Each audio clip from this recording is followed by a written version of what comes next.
LPG gas cylinder के manual booking में लगी रोक, बिना ओटीपी बताए अब नहीं मिला है गैस।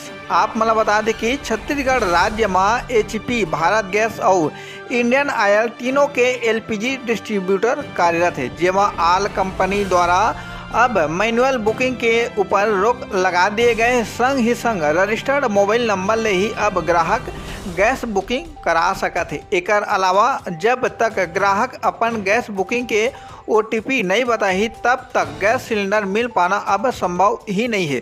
सबो एलपीजी ग्राहक मन अब बुकिंग करे के बाद ले प्राप्त डिलीवरी ओटीपी गैस एजेंसी या गांव के लोक सेवा केंद्र संचालक गैस मित्र ला बताना एकदम जरूरी है। या गैस सिलेंडर जब भी आप मन लेहे जहा अपन रजिस्टर्ड मोबाइल नंबर संग में लेके जहा तभे गैस सब्सिडी पाहा, नहीं तो कोनो संभव ही नहीं है।